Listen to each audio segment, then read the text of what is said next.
Assalamu alaikum. Sister, is my understanding you want to take Shahada, that you wish to become a Muslim, yes? Gusto mo raw na maging Muslim na handa ka na yumakap sa Islam. Okay. Can you tell me, just in Tagalog, so, and Ma will translate, can you tell me why you decided to become Muslim? Ano raw ang dahilan kung bakit gusto mo maging isang Muslim? Para po masubukan ko ang lahat. Kung saan po ang maganda. Okay.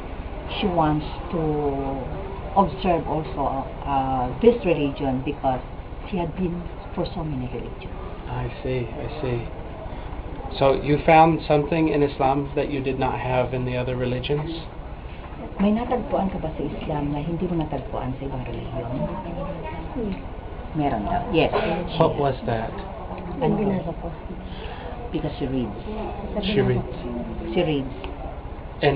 And you read the Quran, already read the Quran, and you read books about Islam? Nagbasa ka ba ng Opo.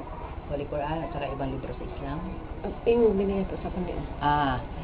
The books that your auntie Tindeng gave to her. Okay, the ones that were provided by Yes. the society in Alexandria, Egypt, the Islamic Invitation Society. Okay. So before I have you say Shahada, I want to make sure you understand what it means because it's very important. And Brother Parnalan, do you wanna join us? The words La ilaha illallah Muhammad Rasulullah means there is only one that is worth being worshipped, and that is Allah, and Muhammad is his messenger. Okay, ito pong sabi niya na yung babanggitin ninyo na Asyhadu Allah ilaha illallah wa asyhadu anna Muhammad Rasulullah. Ang ibig po sabihin nun, kayo ay sumasaksi at naniniwala kayo na meron lamang iisang Diyos at si Muhammad ay ang kanyang propeta o sugo.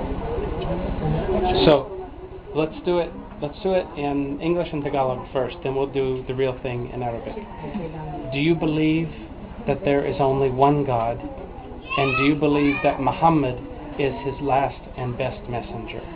Okay. Naniniwala daw ba kayo na meron lamang iisang Diyos at si Muhammad ang kanyang propeta at huling sugo? Yes. Okay. Then point your right index finger towards the heaven. This is a sign for one God. And just repeat after me. Ashhadu Allah ilaha illallah wa ashhadu anna Muhammadan Rasulullah. Allahu Akbar. Allahu Akbar. Allahu Akbar. Congratulations, you're a Muslim now. So next, pangalan mo. Next will be your name. Okay, meron ka napili? What is your name now? Wala pa lang siya napili. No, she So hasn't. gusto mo bang kami ang ano na para bagay? So, the name is Auring. Auring o Aurora? Aurora, that's light. Yes. So you could be Nur, which is also light.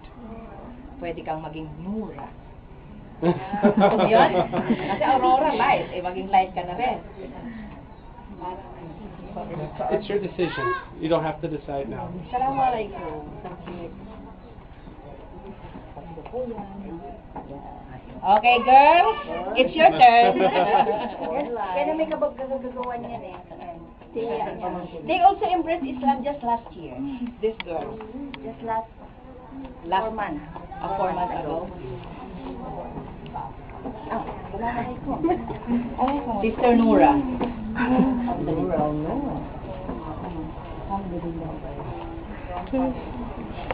Kayo po, sino pa may lista? Mag-aaral ka raw.